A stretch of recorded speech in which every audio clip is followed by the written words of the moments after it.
We're going to trade the fan favorite Josh Hart. We're going to package them with Hakeem Doudier, Tyler Kolek, the 28th first-round pick, multiple second rounds in a three-way trade for Derek White. Wow.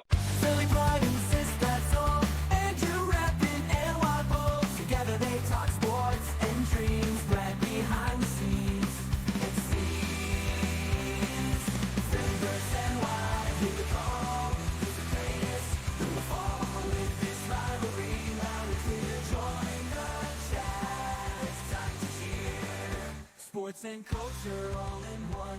Catch the fire, feel the fun. Andrew Sistad, Brad unite. Philly and Y in the spotlight.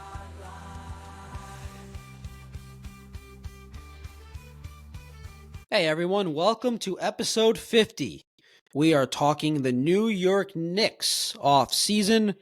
The Knicks coming off a 51-31 season, second straight 50-win season, an appearance in the Eastern Conference Finals. And then they reacted by firing Tibbs. For those of you that are tuning in, you must be very aware. You must have been hearing all the noise. There's been a lot of noise about Tibbs, about the Knicks coaching search. They're stupid, according to Charles Barkley. A lot of noise about Cat. Oh, he must be gone. It's his fault. They didn't win a championship. Noise about KD, Giannis. Who am I forgetting? Bridges. There's a good portion of Knicks fans that want Bridges out. And then there's a good, dude, you might be surprised by this. I've come across a good amount of Knicks fans that just say, stand pat, add a little bit depth. We like the roster.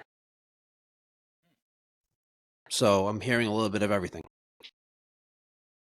So to sum it up, the only Knicks that are safe are Brunson and Anunoby. According to, actually, you know what? We're going to get into it. I kind of think so.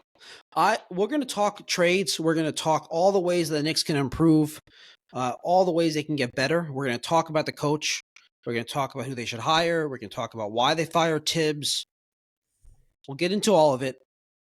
But before we get into improving the Knicks, I think it's important to talk about and come to an agreement on, like, what's the goal of the offseason for the Knicks? Obviously, the vague overarching goal is to get better, right? To get better, to win a championship.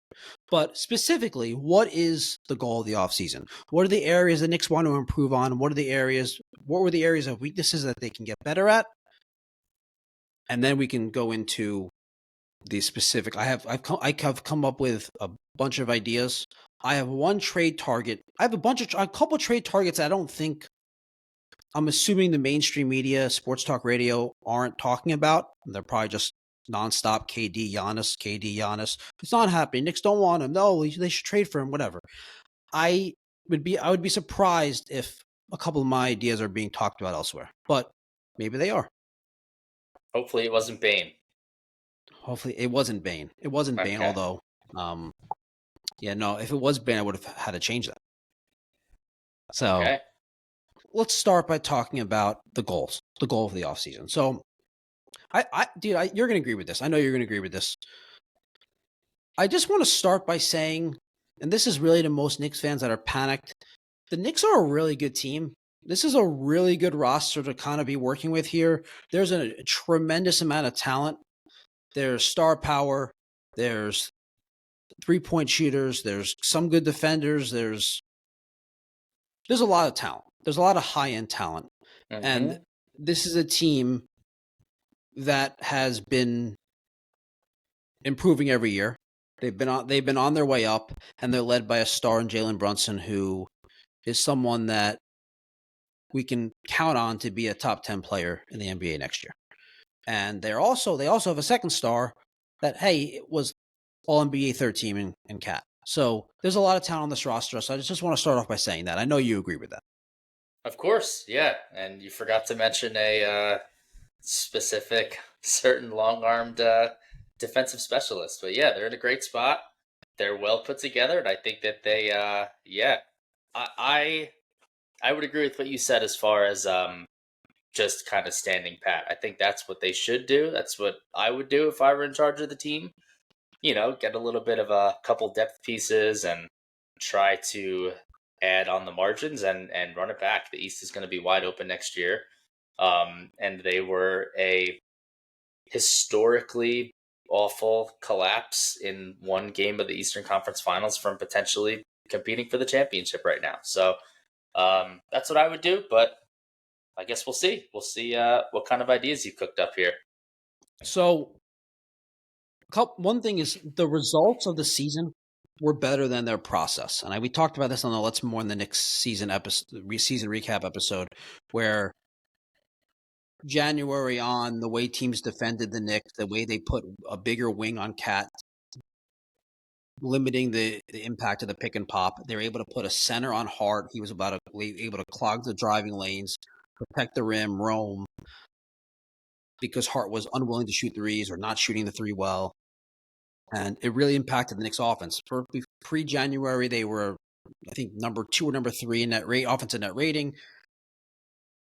January and on, they were 11th in net rating offense. Still a very good offense, but when you have a defense that's not great, and it got better as the year went on, especially when Mitch came back, but when their defense is not great and it's round league average, you need the offense to be elite in order to be a real true championship team. And I don't let the run to the Eastern Conference Finals blind my vision that this was a flawed roster. Like I said right off the bat, like great roster, a lot of talent. There's some flaws. And so we're talking about what to improve on. So I think one is the offense. Like the Knicks have to decide what they want to do. Do they want to be a true 5-out offense? Is the goal to play Cat at the 5? If that's the case, the Knicks need to determine this. If that's the case, if that's what they determine, Cat's at the 5, we want a true 5-out offense. Josh Hart can't be starting. You need someone who can actually shoot the 3 ball, and teams can't leave wide open starting. Otherwise, teams are going to keep doing what they do to Cat. They're going to keep doing what they do to Hart, and it's going to eradicate some of that spacing, which Cat ideally is bringing to the starting 5. And if they decide that they want Cat at the 4, then that's a completely different vision, and they have the ability to make that change. But anyway, I think the offense, they need to figure out what they want to do with Cat. If they want a 5-out offense, they need to replace Hart in the starting lineup. The other thing is the defense. It was a weakness. You'd like the defense to get better. It's really challenging when you have Brunson and Cat. We'll explore some Cat trades. People that say, like, oh, this is all Cat's fault. If you take any time and just look into his on-off numbers, the Knicks were better all season long with Cat on the court. They were better in the playoffs with Cat on the court. It's not Cat's fault. No, he is a bad defender. He makes stupid fouls. He was not clearly following the defensive scheme very, very often, but the Knicks were better with Cat on the court. And that's because he's a tremendous offensive player, and he creates spacing that very few big men create. So back to what I got sidetracked. So the defense, you'd like to find a way to improve the defense. And I like I said, you have to do it around Brunson and Cat. They're most likely going to be part of the team. Brunson, 100%, obviously. And then the other thing is the depth. And you just talked about that. You think the Knicks should just add depth. They didn't have depth. Some people would point to the coach and say they actually had depth, and they had a coach that was unwilling to trust his depth and build the guy's confidence up. I think it's partly true, but I think they just lack depth. Like if you're a Knicks fan that watched most of the games this year, you can't tell me seriously that you thought Landry Shamet was good throughout the season. Right. And you can't tell me that Huck Porty was good, and you can't tell me that Dadier was good. You just can't tell me that. You wouldn't be. You could tell me it, but you'd be lying. That's kind of the point. It wouldn't be the truth. So depth is the third area of improvement. Okay, so now that we got those 3 things, how do they go about improving the roster? Before we get into that, we have to understand the boring side of this. We have to understand the financials. Yep. We have to understand the contract stuff. Yep. We have to. So, quick rundown. But we have to. Well, I'm going to give a quick rundown. If I'm not going quick enough, speed me up. Okay. All right? Listen to this part in 1.5 speed, everybody. There you go. Okay, so obviously they have a head coach vacancy. We're going to get into that. They do not have their first round pick. They do have their second round pick. Their payroll is at $200 million. They're $8 million under the second apron, 3.1 million over the first. So they're currently a first apron team, and they're not currently hard capped, meaning that they can go over the second apron as much as they want currently.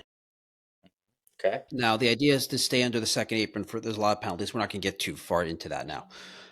They have team options. They have PJ Tucker, team option of $3 million, and Huck Porty, team option of $2 million. I assume they decline PJ Tucker's and they pick up Huck Porty's. Potentially be a backup center, but at least be a depth center. They have a taxpayer mid-level exception available. That's about $5.7 million. It's about 2 years for around $11.5 million you could use to sign a free agent. Teams don't really use it very often because you get hard capped when you use it, and you don't get many good players for $5.7 million, at least not significantly better than a league like the veteran minimum. So it's not very common to use it, but it's an option. Talking about the depth, so 95% of the Knicks payroll is made up of 5 starters plus Mitch. So the starters were second in the NBA to Denver with 94 points per game. So this just speaks to the depth that they just did not get much from the bench all season. They had Deuce, who was really good. Mitch missed most of the year. When he came back, he was very good, but there's not much depth there. Extension eligible. Cat is actually extension eligible 2 years for $150 million. I say don't do that. I think that's pretty obvious because he's 3 years left on his deal. So you're looking at like paying him, committing like $60 million to a player that, or what, not even $75 million a year to a player that's like in his age, like 34 season or something like that, 35 season. So Who you're not would going ever to do that? I don't know. Warriors. The 76ers just did that last year with Embiid. I know. Good. Desperate teams do up it. my joke. Yes. Desperate teams do it. Yeah. Well, yeah. Teams like, yeah, anyway. Desperate teams. Don't be like the 76ers. Knicks don't have to worry about that. They're not. Mm-hmm. The important extension eligible player is Mikal Bridges. And we're going to spend a whole segment on him. But 4 years, $156 million. First round picks. Yeah, so he's eligible to get 4 years up to $156 million, approximately $156 million. I think it's like 40% of his last year's salary. I don't something like that. So then they have their own free agents: Precious Achiuwa, Landry Shamet, Campaign, and then we talked about Huck Porty and Tucker, the team options. Let's see. Okay, so I wanted something that's really important to note here about for the portion of the fan base that wants to just bring back the roster and add depth. It's not that simple because, like I said, they're barely under the second apron. The only free agents they can really sign are veteran minimums, rookie contracts, or that taxpayer mid-level. So if you use a taxpayer mid-level, you hard cap yourself at the second apron. So then they have about $3.5 million left to spend. So you can only do that with veteran minimums and rookie contracts. So the point is, you can't just add quality depth. You don't get quality rotation players for less than $5.7 million. Maybe you hit on a veteran minimum here and there, but you get more Campaigns, Landry Shamet type players. So it's not that simple for everyone that just wants to just bring back the roster and add depth.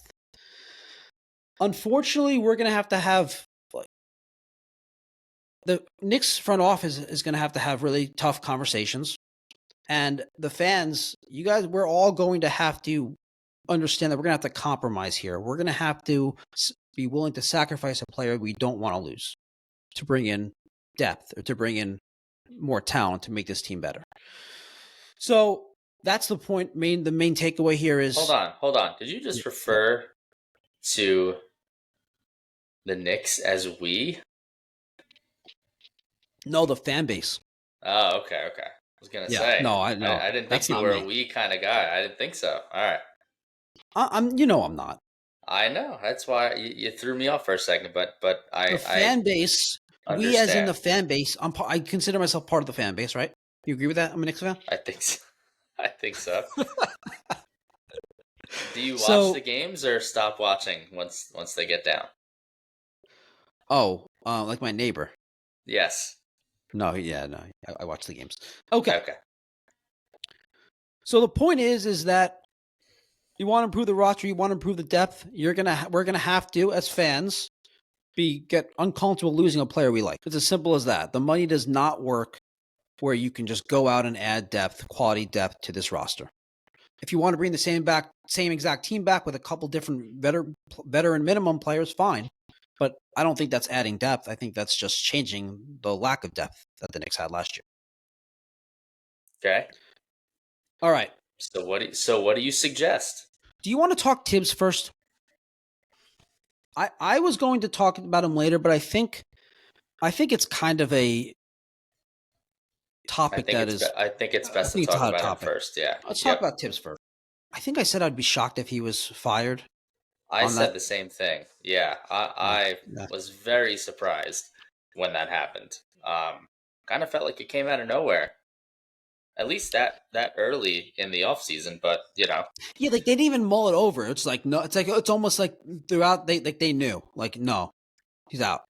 Yeah, it was almost like it was kind of preconceived. Like unless he wins the championship, he's gone.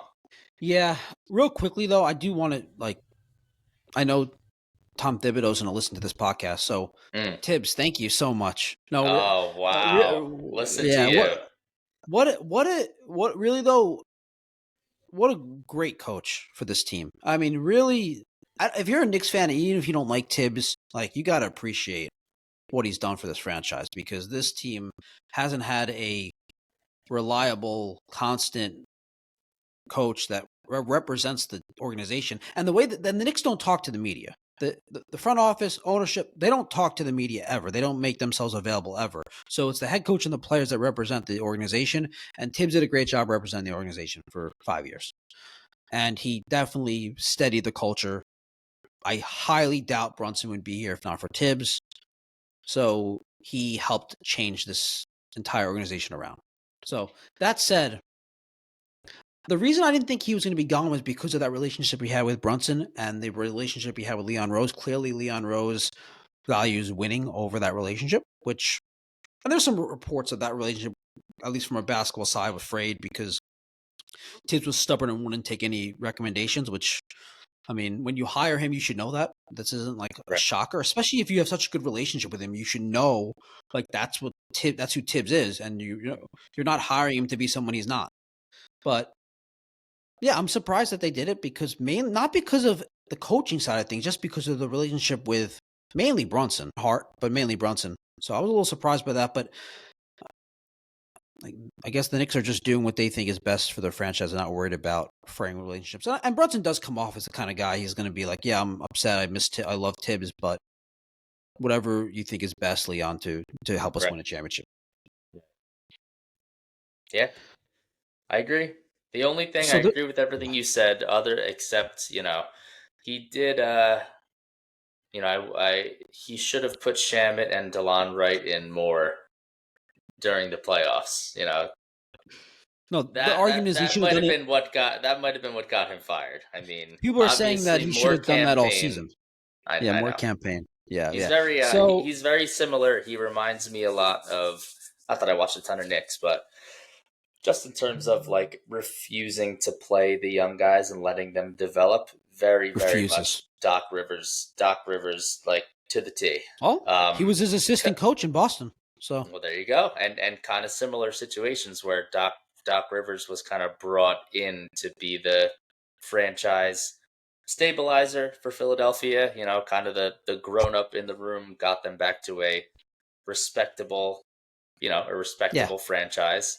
And then, they bottomed out in the playoffs couple times too many, and they ended up letting him go. So, but yeah, the big gripe with Doc, it's funny that you said that was his assistant coach on the Celtics, right? 2008? Yeah. They won the championship together, yeah. Yeah, yep. Yeah, so, very, I guess they're cut from the same cloth. Yeah, so there's a lot of noise about this coaching search, and a lot of people are making fun of the Knicks as if they did Oh, they're requesting to meet with coaches that are hired and employed, and they're getting denied. Like they're desperate. They don't know what's going on. And this is like a comment. Like I see, like Tim Legler's saying it. Like it's not just like Charles Barkley or like sports talk radio. It's actually people that like seem to follow. To me, I think it's pretty simple what they're doing. They clearly okay. Two things. One, and tell me what you think about this. They fired Tibbs without an idea of who's going to replace him. They just determined we don't think we can go further with Tibbs. We think he got the most out of this. We got the most he's going to be able to get out of us. We need to go in a different direction, right? Like, and do you agree with that, or do you think you need to have a replacement in mind before you move on from your coach?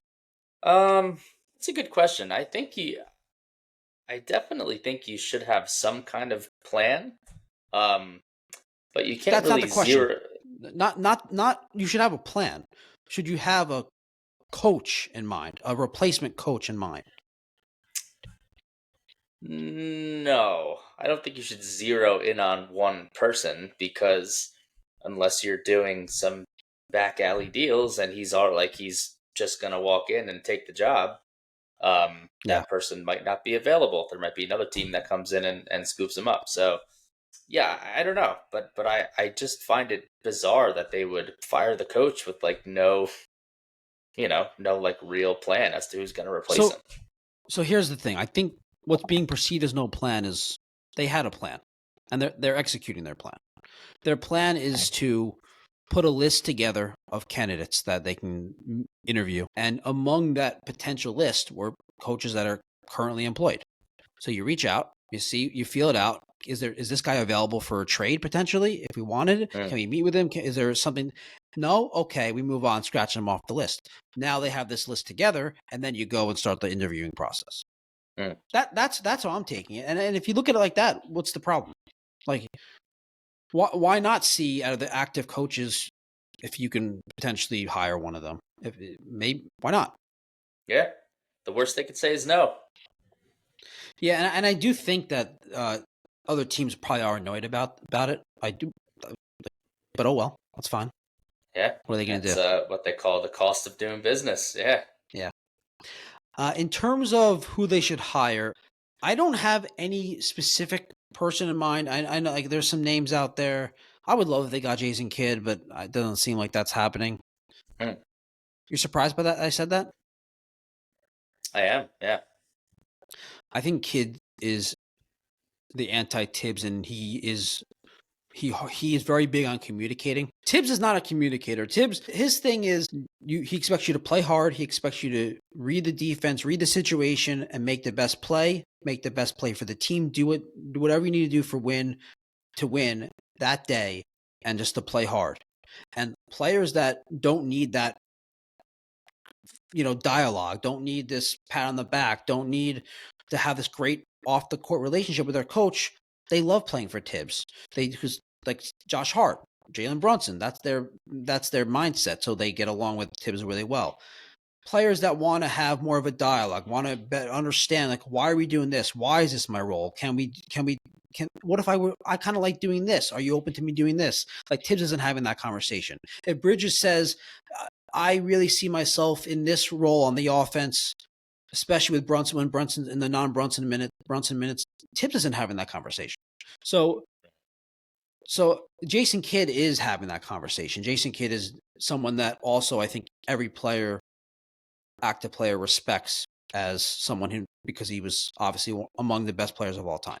And he has a relationship with Brunson previously. Brunson actually said that on his podcast, Kidd was his second favorite coach after Tibbs. Really? But he said that while Tibbs is his coach. So,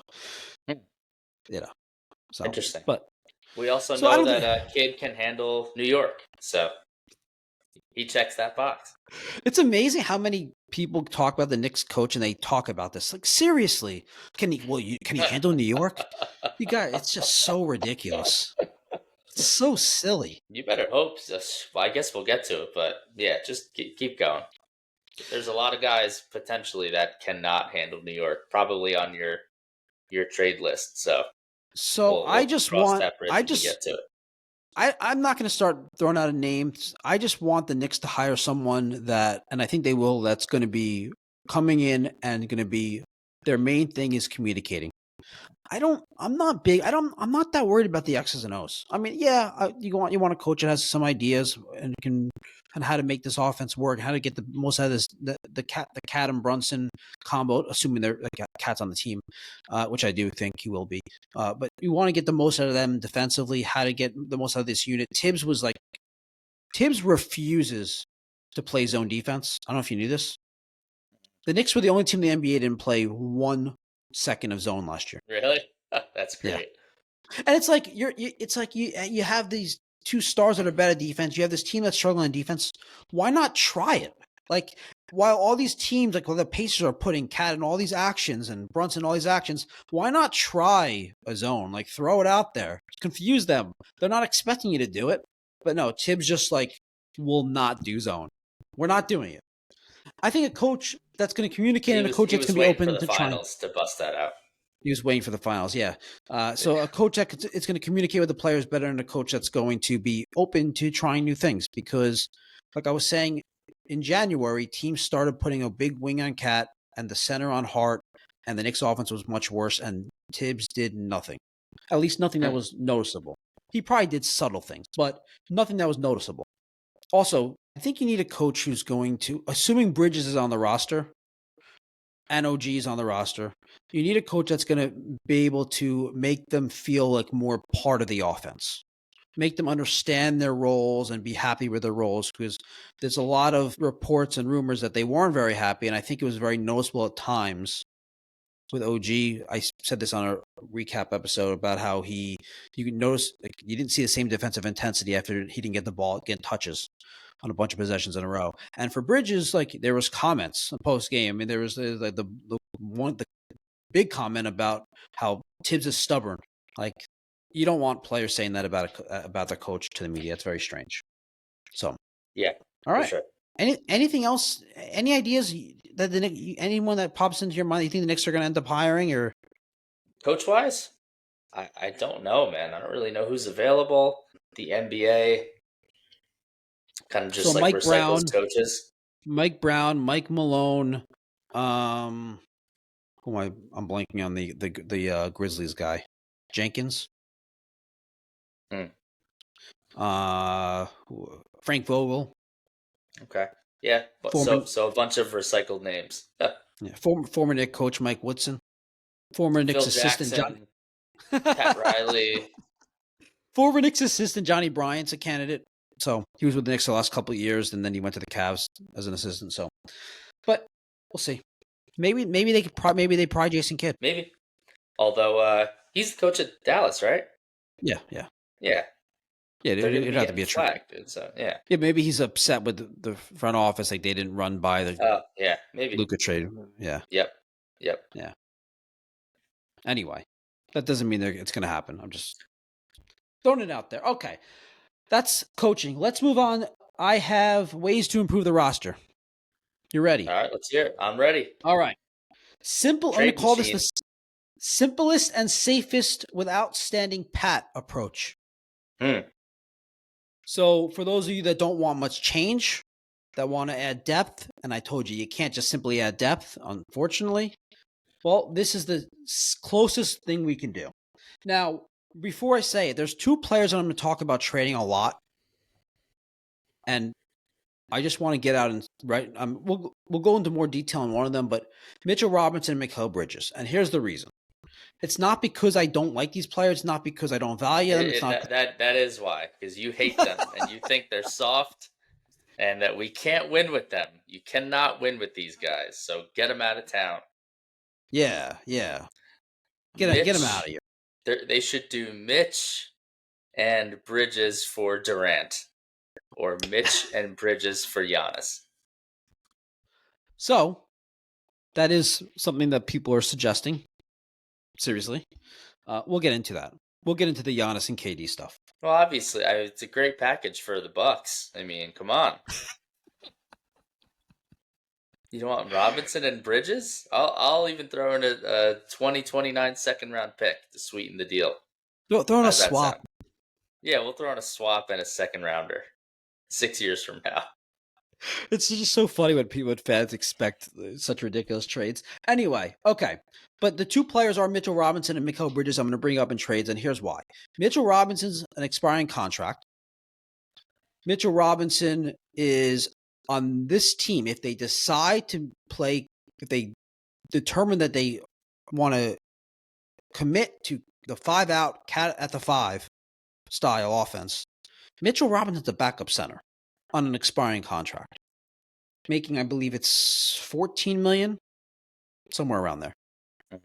That's a tradable piece. That's a tradable piece for depth. That's a tradable piece for a wing player. That's a tradable piece for someone who impacts a team more than a backup center. Plus, in terms of what the Knicks have been doing, the Leon Rose-led Knicks front office is really good at asset management. And what I mean by that is if you let a player leave in free agency, I was just talking about earlier, the aprons, you can't just go out in free agency and just add $14 million.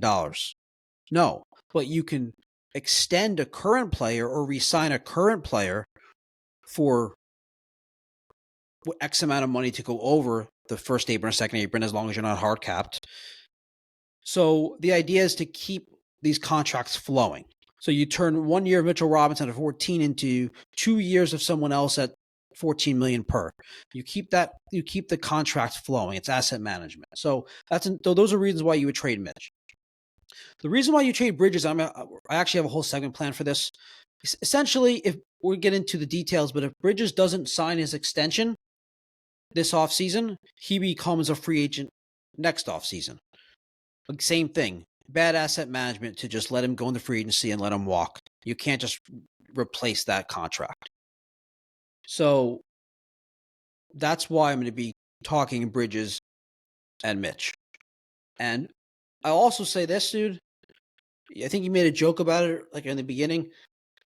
Everyone on this Knicks roster is expendable in the right trade except Jalen Brunson. And yeah, make your joke.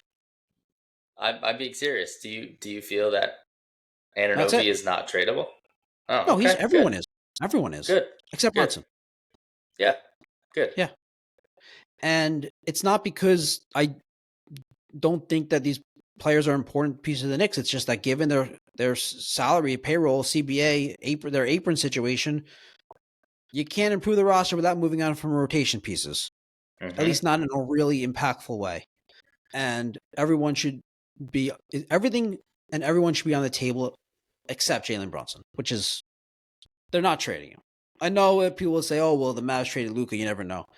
So yeah, there's the whatever you want to call it, 0.0001% chance. Right. The Mavs did the dumbest thing ever we've ever seen. So maybe the Knicks will we're do not. the Yeah, same yeah. thing. It doesn't mean that the Knicks are going to do a stupid trade just because the Mavs did. So yes, Jalen Although it Brunson's wasn't not just going the anywhere. Mavs, but yeah. Okay. Good. So you said you have a whole segment on Bridges. Is that right? Yeah. Okay. So we're going to talk about him. Wait, Okay. whatever you're about to say. I was gonna ask you a question about him, but yeah, I'll wait. Remember the question. Yeah. To ask. Okay. All right. So here's my simplest and safest without standing pat approach. I'm going to go through a couple of the marginal stuff. I'm going to say decline PJ Tucker's team option, pick up Huck Porty's. I'm going to re-sign Landry Shaman at league minimum, the veteran minimum.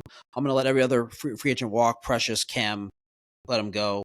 I'm going to extend Bridges in this scenario for hopefully less than his 4 for 156, but whatever it takes. If you have to go 4 for 156, you do it. Bridges extended in this scenario. I'm trading Mitch. He's an expiring contract. I'm trading him. I'm packaging him in with a second round pick, the 50th overall pick in this draft, to the Pelicans for Herb Jones. Oh. Man. What's funny about that? Oh. Nothing. I'd be so mad if they did that. Oh, I know it's funny. Jones on the 76ers, man. I know it's funny because you thought it was funny that they were talking about that rumor. Okay. Herb Jones is a really good wing player.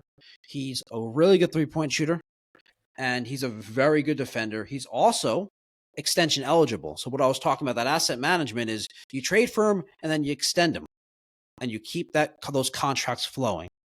and then ultimately, if you want to trade him for a different player, it's just about not letting contracts expire, and while also adding a player that could start over Hart and then put Hart to the bench.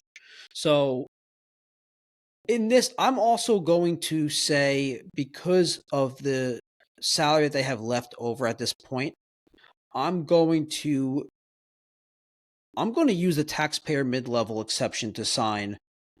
Ideally, I would say Luke Cornett. I think he's probably going to make a lot more than that. After he had a very good season, and then obviously his playoffs were really good. The Luke Cornett game. Who could forget? Where were you during the Luke Cornett game? But I think he earned himself more than the 5.7 mid-level. But if for some reason he doesn't get more than that, other than that, but maybe I would probably spend it on some form or another of a backup center to replace Mitch, unless you could do some sort of sign and trade, like maybe sign Precious Achiuwa and package him with a pick for like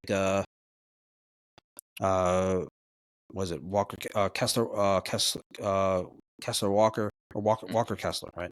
I would do something like that, but if you can get Luke Cornett, obviously you get Luke Cornett, that's a great backup five. If they were trading Mitch in this scenario. So the new starting five would be Brunson, it'd be Herb Jones, it'd be Mikal Bridges, OG, and Cat. That spacing is a lot better. You can't just put a 5 on Jones and Rome and leave him open for threes. He's a really good catch and shoot 3-point shooter.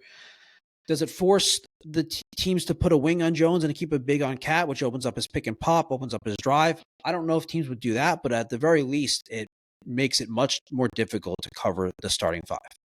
And you're getting you're adding a wing defender to the roster, which is very useful. So this is and then the bench would be Hart, Deuce, and then the backup five, and then I'm all about giving Tyler Kolek a run as the backup point guard, and then you have Shaman and Dadier. It's actually a pretty deep roster all of a sudden, because you basically turned your backup five into another backup five and a starting wing player. Safe, not huge moves. You traded a expiring center. I would say mostly safe. I would draw the line at that second round pick, number 50. I mean, there's a power forward from Arkansas, man, who's really, really good. You're really high on him. Yeah. I'm really high on him, dude. Yeah. All right. You ready for the next approach? Yes. More aggressive, but still reasonable approach, we're going to call this. I'm not going to get back into all those marginal stuff, like the team options for just give us the name. Right. Yep. We're going to extend Bridges again, and we're going to do a big time trade here.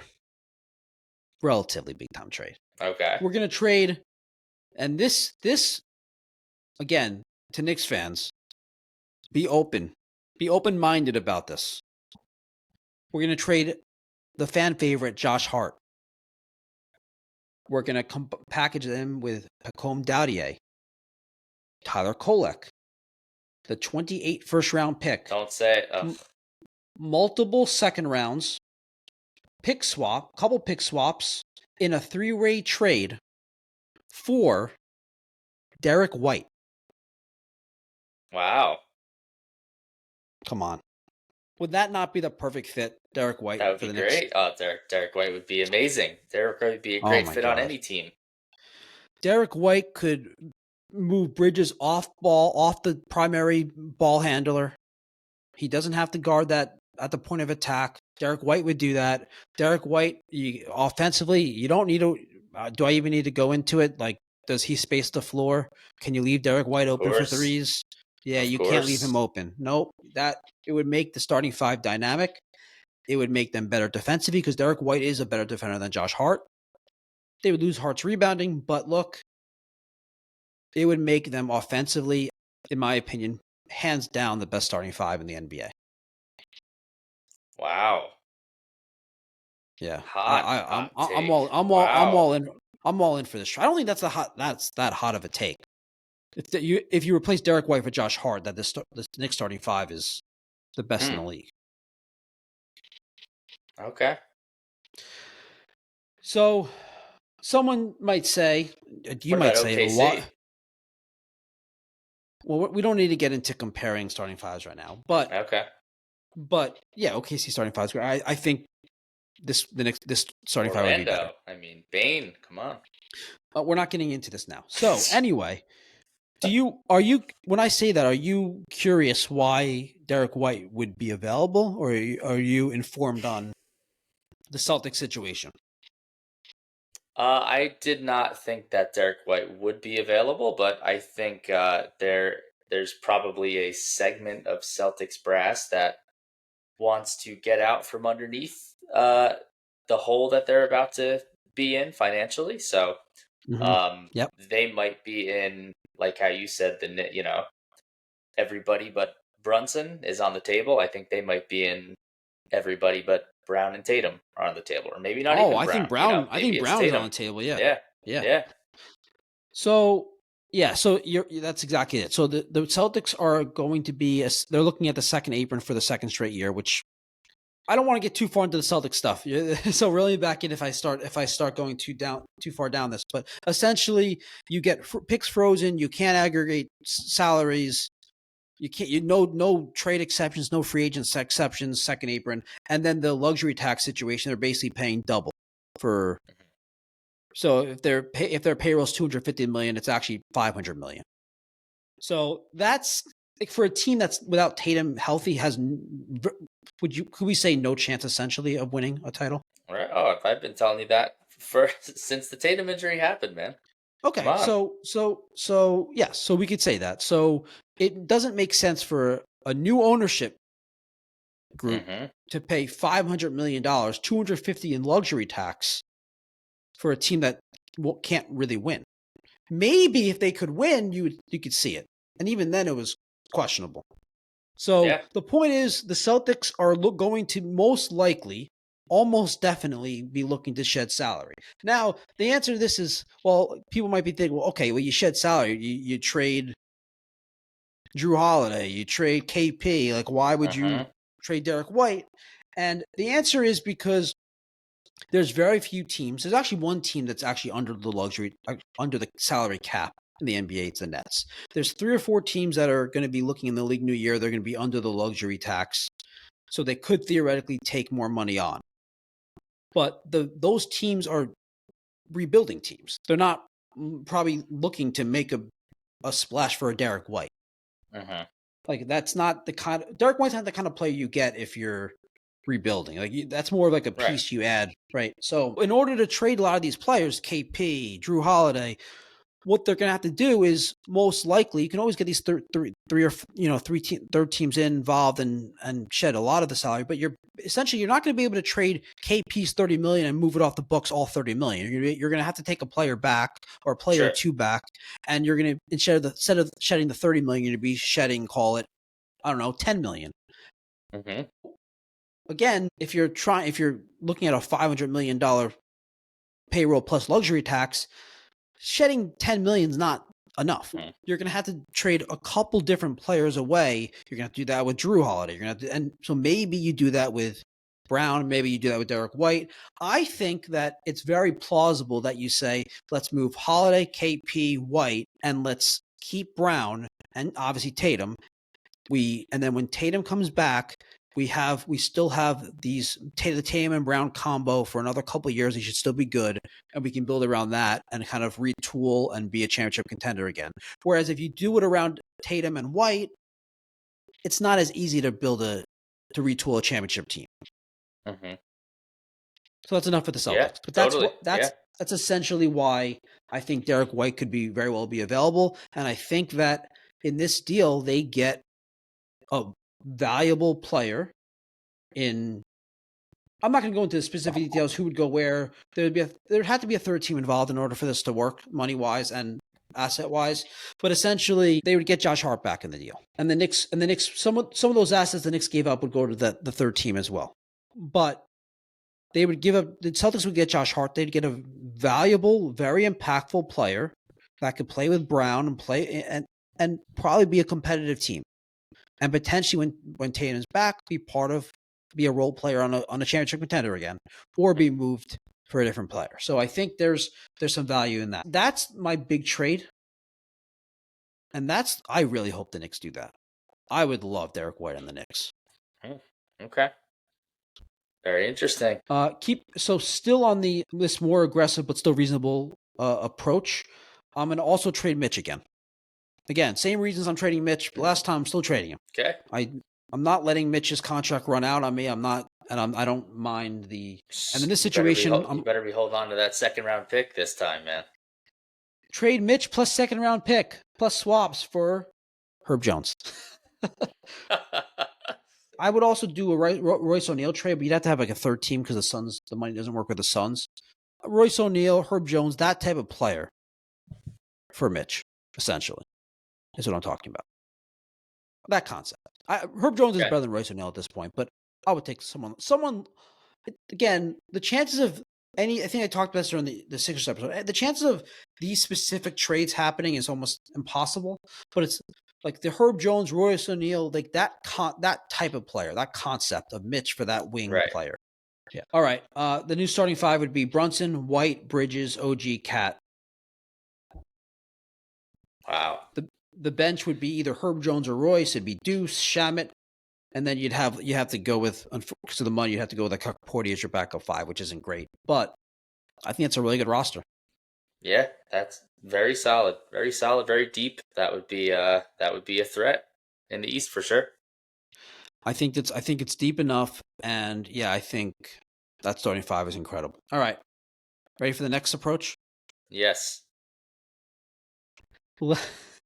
This is the one that we want to talk about. I hope you remember your question. Let's explore Mikal Bridges trade options.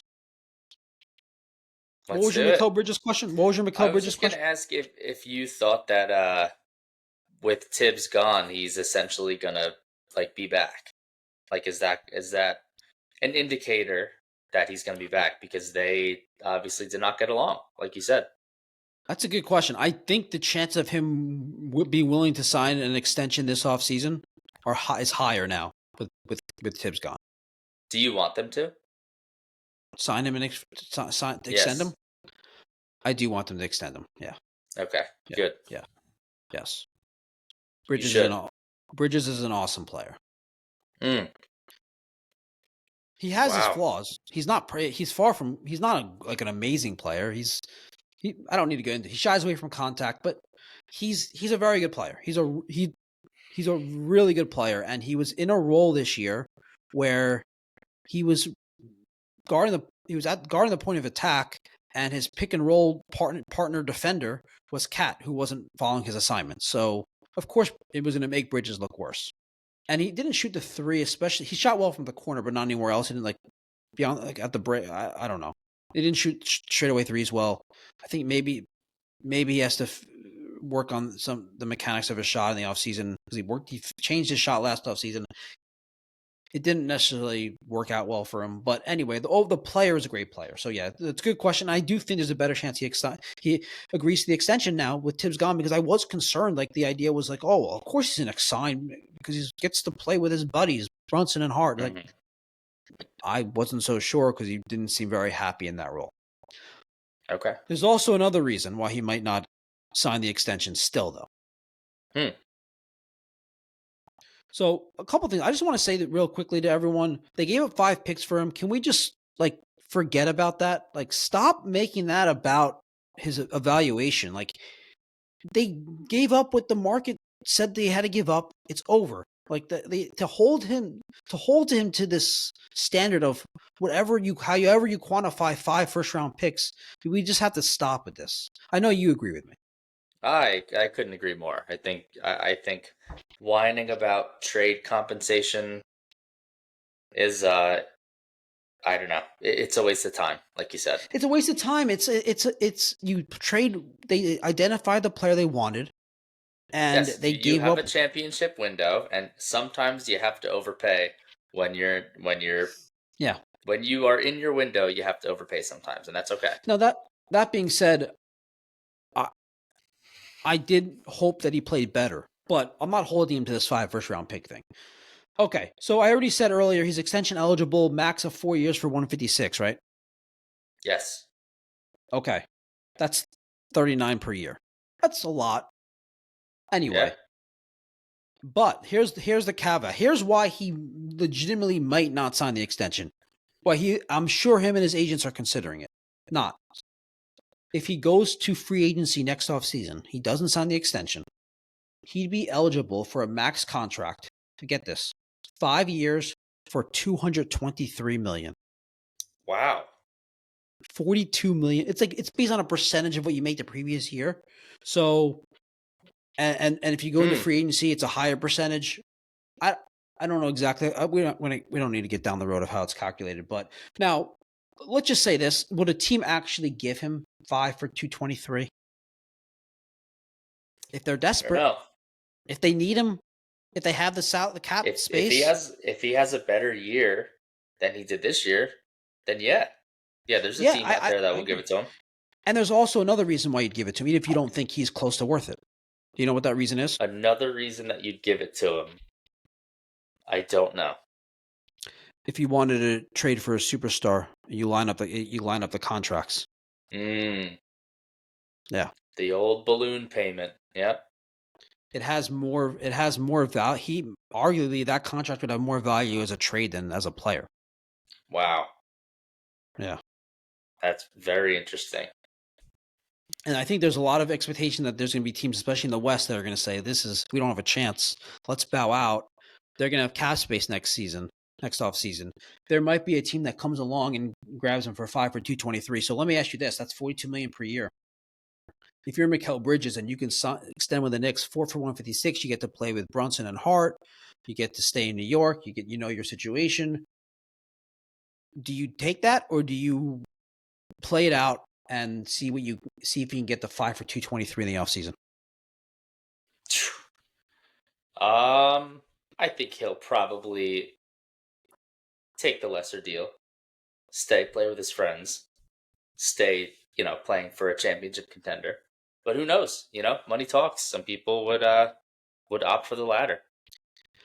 So let's just pose this idea that let's just say this: there's rational reason for him to say, "I'm not signing the extension." It wouldn't be like, "Oh, he's crazy." It's very reasonable. Sure. So let's just say he doesn't for a second. Let's just pose this. Mm-hmm.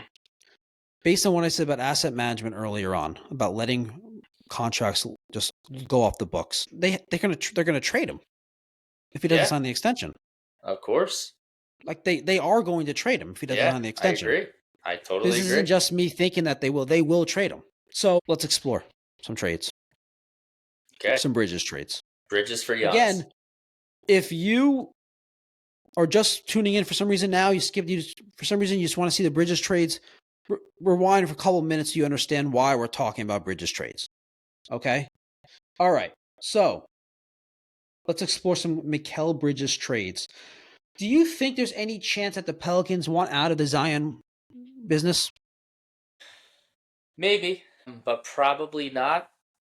I would if I were them, but they're also such an irrelevant franchise that it's like, do you hope that this guy gets healthy, or do you hope that you get another superstar? I don't know. I don't know. Could you do Bridges, Mitch, and picks?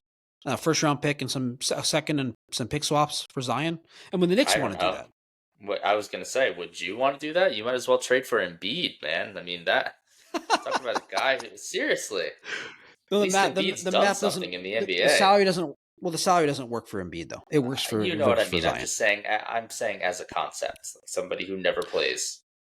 So I don't think I'd want to do that for the Knicks, and I don't think the Pelicans would do that either. By the way, I'm just throwing it out there because I could see them moving on from Zion, and I could see the appeal because when he's healthy, a dynamic player. Sure, and he could they could put him at the 4 with Cat, and I think that would solve a lot of the defensive issues. That would be great. But he's not going to be on the court most of the time, and then that would make it worse. Right. Also, it wouldn't necessarily. It would. I don't know. Even though he doesn't shoot the 3 well, he really doesn't shoot it at all. He still kind of spreads the floor because you don't want to let him get ahead of steam. Exactly. Yeah. It's an interesting idea.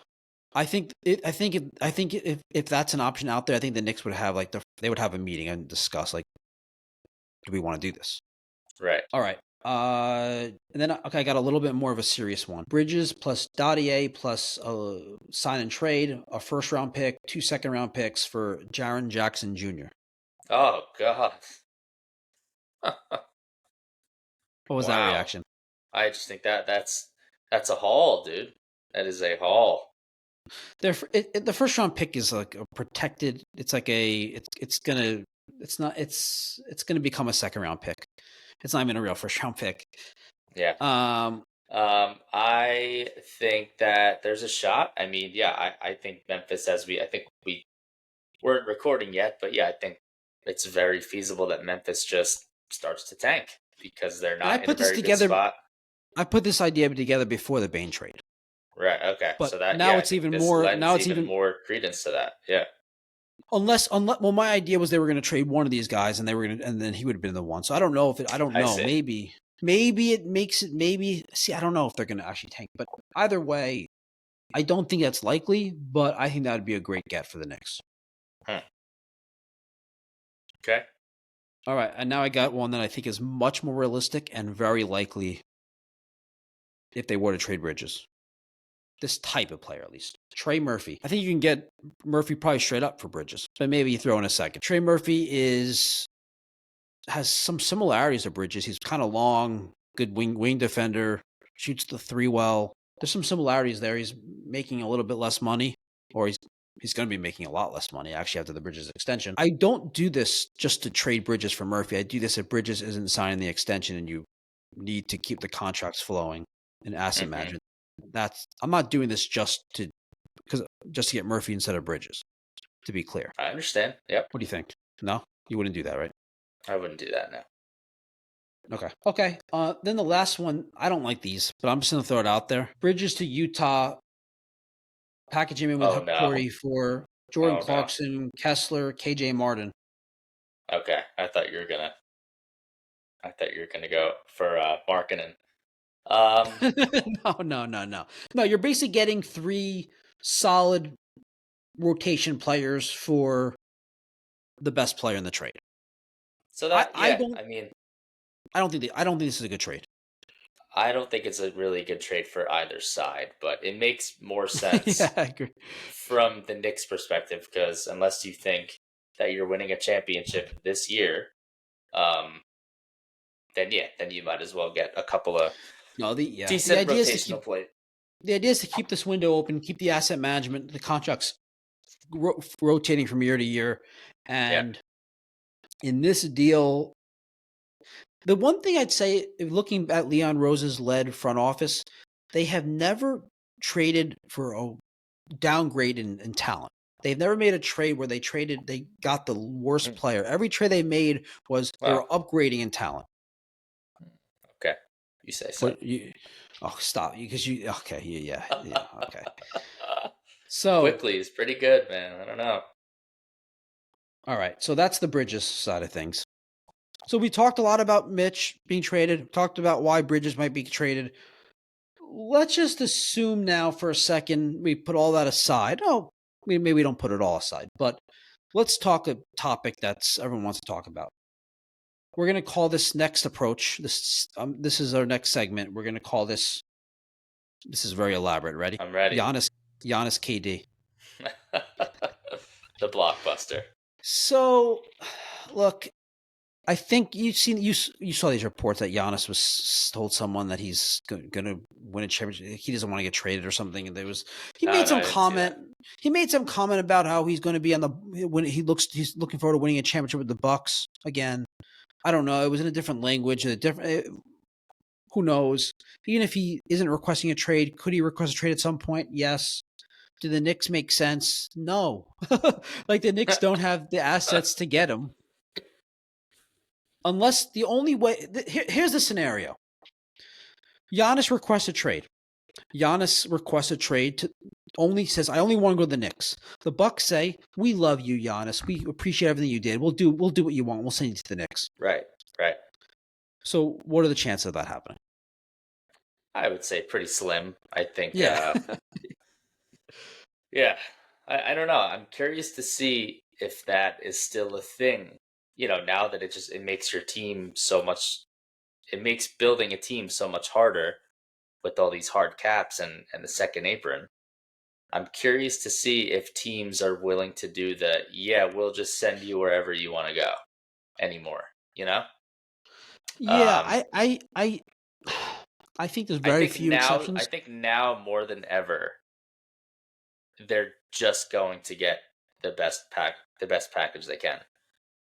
Um, Within because even like reason. that Within right, reason. But yeah. isn't that wasn't not to go back to Bridges, but wasn't Bridges basically saying I only want to go play for the Knicks, and they still had to give up the 5 first-round picks that everybody whines about to get him?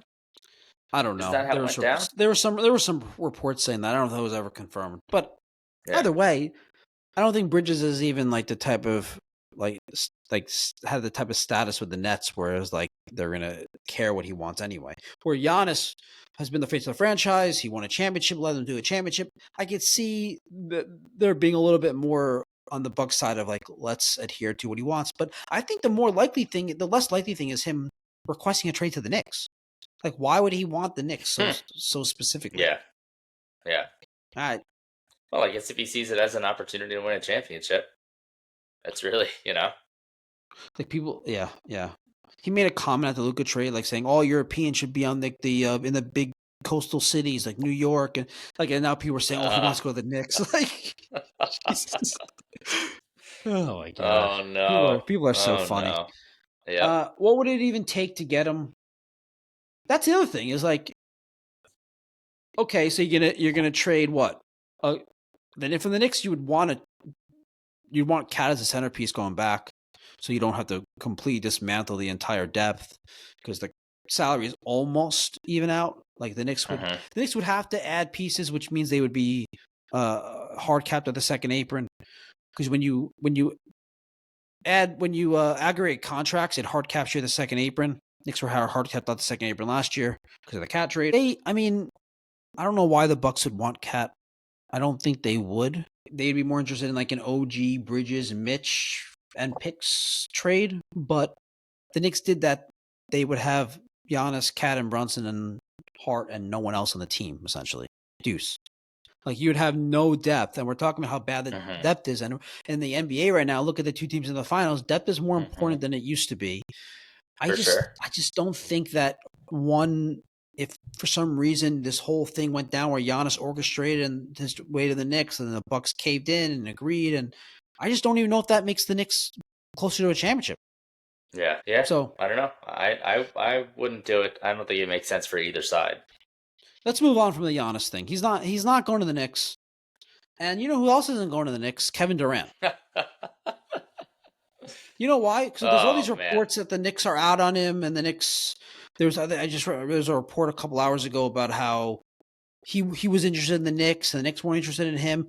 But you know what I don't understand about this? There's these reports that are saying the Knicks are not interested in pursuing KD, but there's also the reports saying that they pursued him at the trade deadline past season. That doesn't really make sense to me. So you wanted him 3 months ago, but you don't want him now? Right. Huh. Interesting. Yeah, I don't think that's going to happen anyway. Talk about a guy that couldn't handle New York. Come on, man. You kidding me? This guy used to snap at reporters in Brooklyn. Yeah. At the Barclays Center.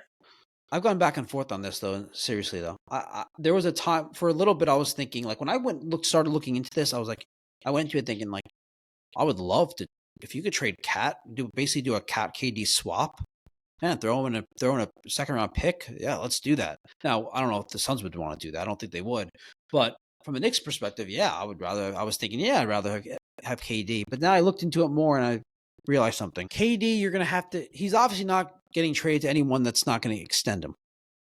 So you have to give him 2 years for like 170. No, 2 years for like 120. So it's like $60 million a year for basically age 38 and age 39 season, or age 39, age 40 season, whatever it is. So that seems like kind of a crazy thing to do. Unless you're so convinced that getting him this year makes you like the perfect roster and a legitimate championship contender. But again, KD's making more than Cat. Knicks would have to aggregate contracts. It'd be hard cap to the second apron, and there's not. They wouldn't even be able to make the money work where they could add depth pieces around them. Like they wouldn't be able to use. They'd be hard. They wouldn't be able to use the taxpayer mid level. They would be just adding rookie contracts and veteran contracts around KD, Brunson.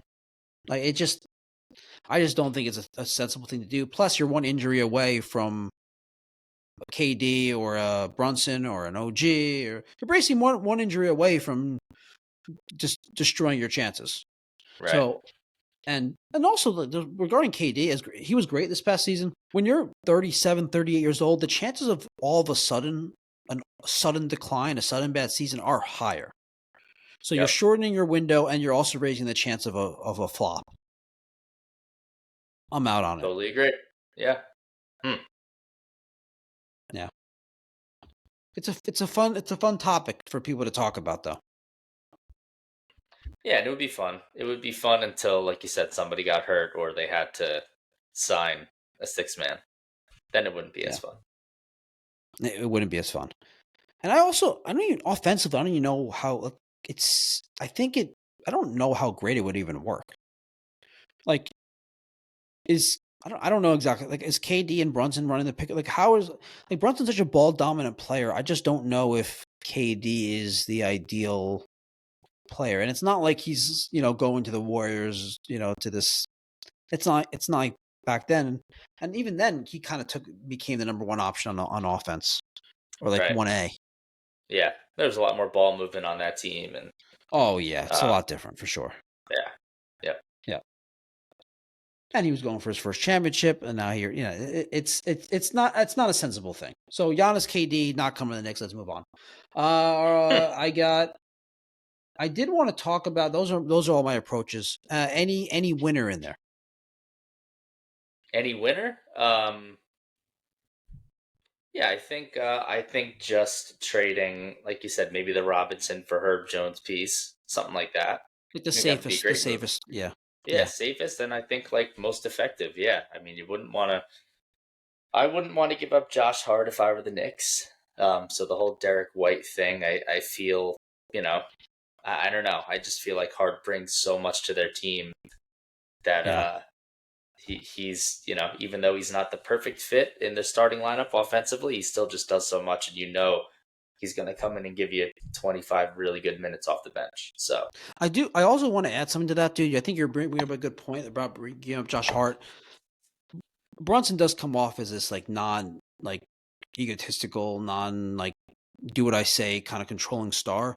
But how much do you think he could take? Like, they traded Devo, they fired Tibbs, then they trade Hart. Like, at some point he's actually going to be annoyed.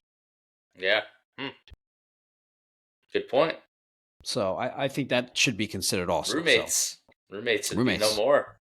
I don't know. Maybe they would still do it. Anyway, real quickly, I just want to talk about this taxpayer mid-level exception because it's did you know that only one team used it last year? No, I didn't know that. Yeah. I didn't realize that it was that rare when you were saying that. Yeah, it's not used. I feel like a lot of people, Dario Saric? Yeah. Nice. Yeah. Only player that signed the taxpayer mid-level. Now, there's the non-taxpayer, Denver. Oh. There's the non-taxpayer. You may have seen. That's probably why you're maybe getting mixed up, because the non-taxpayer is around $14 million, and teams have used that a bunch. Okay. Yeah. Because that makes sense. Getting a player for $14 million is you can get a solid player. Sure. But $5.7 million, you might as well just sign a couple of veteran minimums and not hard cap yourself.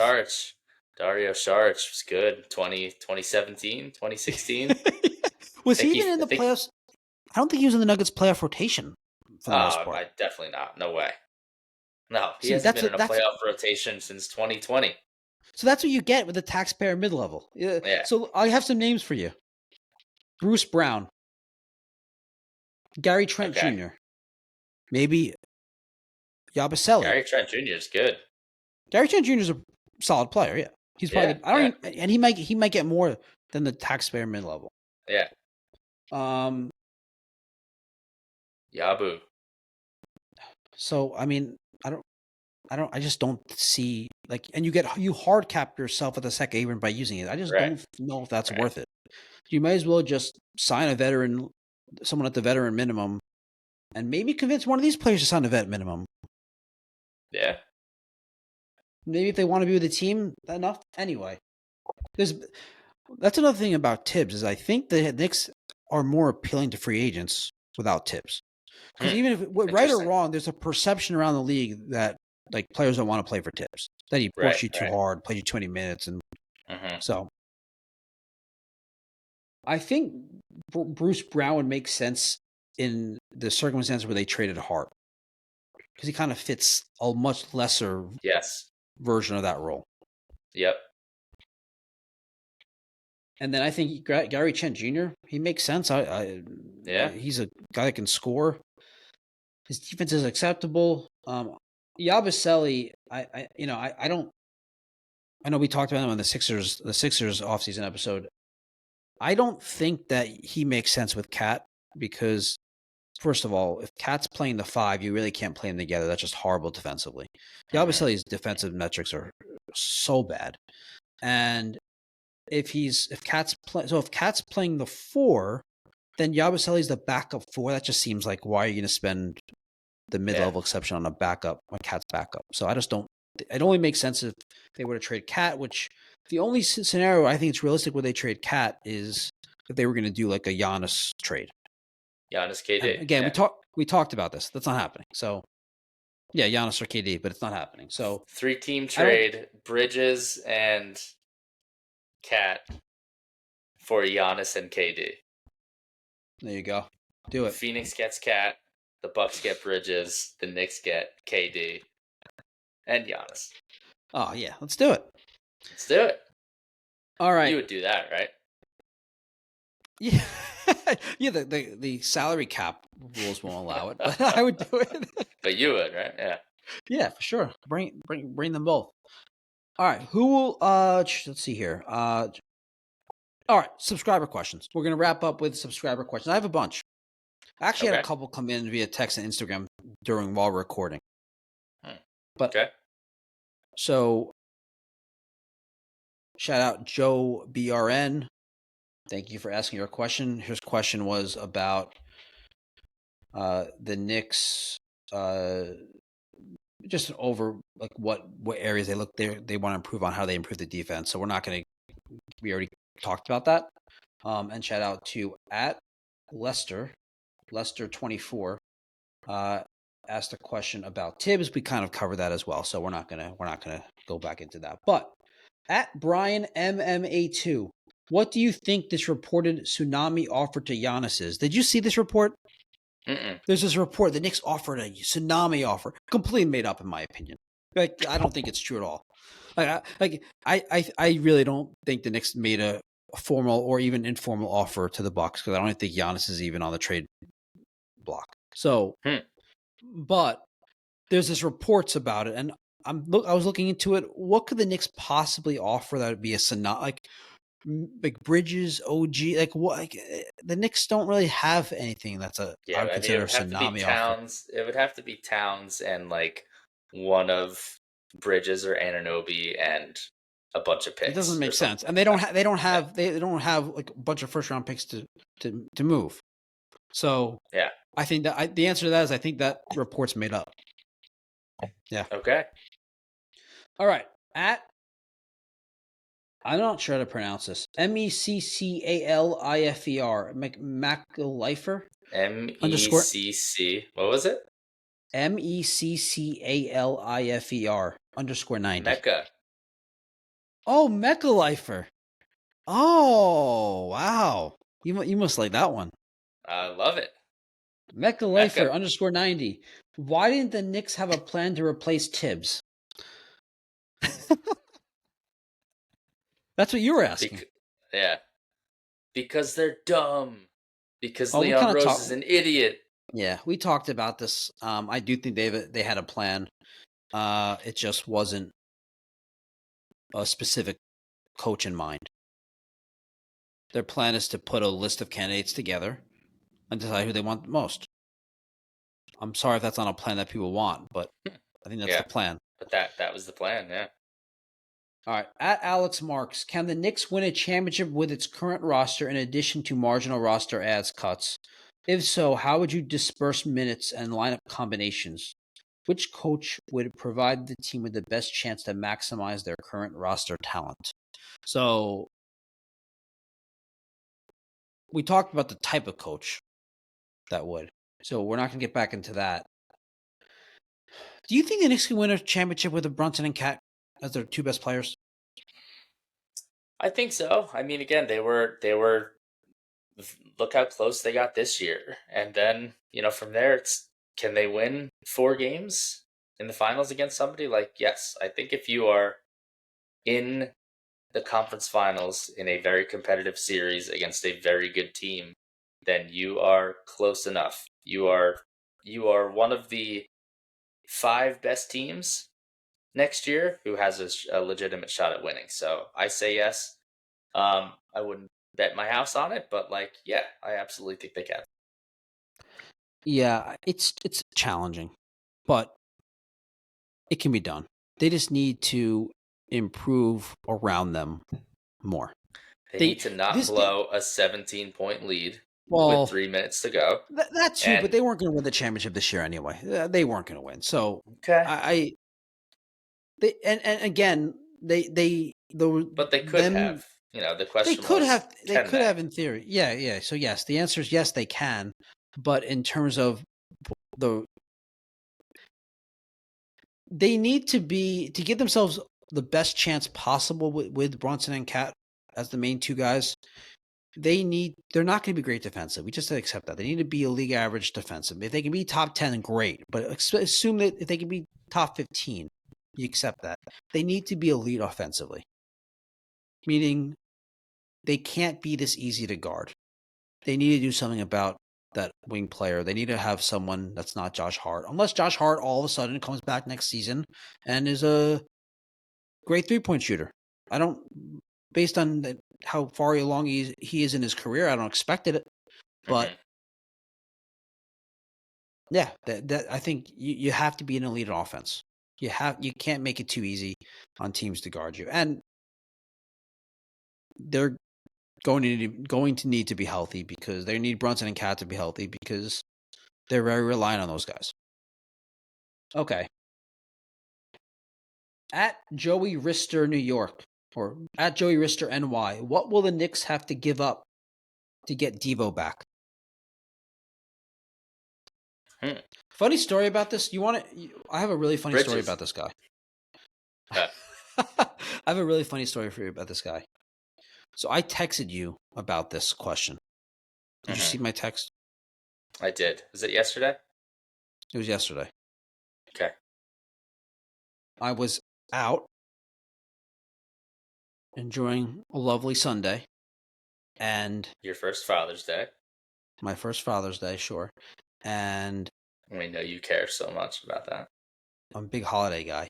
I love days that we celebrate me. And someone was and I was wearing a Knicks shirt, and someone started a conversation, and it came up. I told him, hey, check out my podcast, and he goes, and I said, you have a subscriber question for my Knicks episode I'm doing tomorrow, and he goes, yeah, what will the Knicks have to give up to get Devo back? So I texted you, so I didn't forget. All right, good.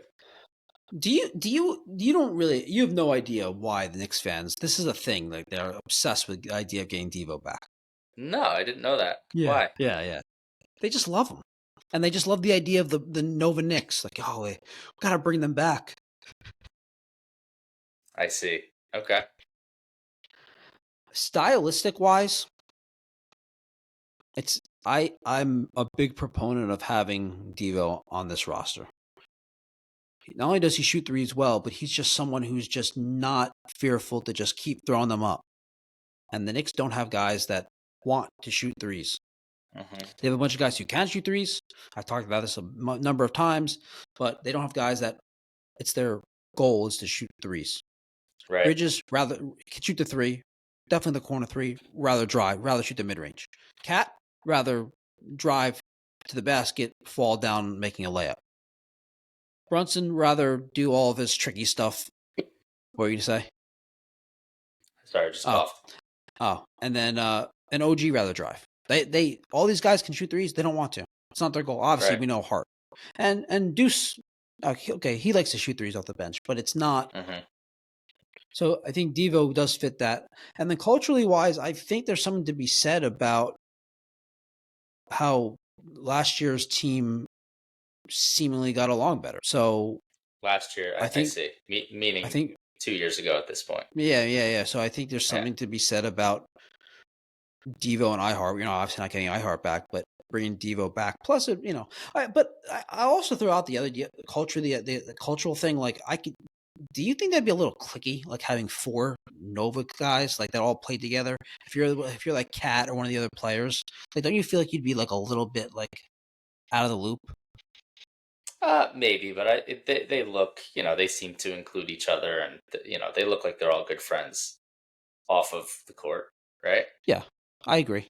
But I would think that if you're concerned about the culture, you wouldn't want to bring back the 4th Nova guy. I don't know, whatever.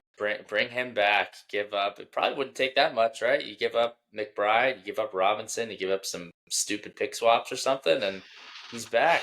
Doesn't make that much money, right? He makes like $14 million. Why would the Timberwolves trade him? The Timberwolves wouldn't, but you'd have to. I have an answer for you. There's a scenario where they could. What if the Timberwolves trade Gobert in a package for KD? Okay. Could you see that happening? You could see them doing that, right? I don't know. Perhaps. I don't know why the Suns want to do that, unless if their goal is just to be awful. And there you go. There'll be a third team involved. The Suns are getting picks back, and the Suns would probably want Devo back. But ignoring that part for a second, let's just say for some reason they didn't want Devo back, or the Knicks were getting involved in that trade as a third team, or after the fact, the Knicks could trade Mitch. The Wolves would need a center. The Knicks could trade Mitch for Devo. I think we got it, dude. I think we got him back. I think that's the scenario that would make sense. And what are the chances of all that happening? Probably pretty slim, but fun to talk Better about. than Giannis coming to the Knicks, though, right? So I would love that. That'd be fun. Wow, even you would like it. Yeah, I think getting all sentimental. Oh, I think stylistically it'd be great.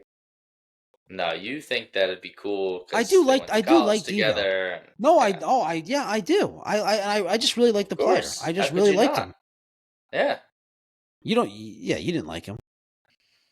I didn't like him because he hit the game-winning shot against the Sixers last playoffs. That sucked. I would love that. I don't think it's realistic, but I think that's what the Knicks will have to give up. They would have to give up Mitch in that exact scenario where the Wolves traded their center Gobert in a KD trade. But again, that's leaving out the obvious thing that the Suns would want Devo back. That trade. Because he's making $14 million a year, or maybe 17, whatever it is, around that, and he's a really good player. So why would the Suns not want a really good player on an amazing contract? Yeah. So but you never know. So that would be the only scenario. Okay, that's it. That's all I have. All right. We have fixed the Knicks. We have made the Knicks a championship team. And it took us less than an hour and a half. Congrats. All right, everyone. Thanks for tuning in. Please give us a like, subscribe. We'll see you next time.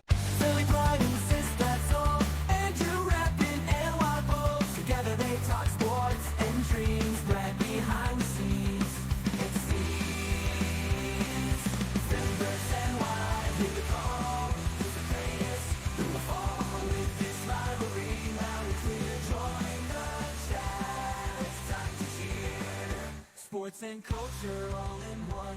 Catch the fire, feel the fun. Andrew, Sis, that Brad unite. Philly and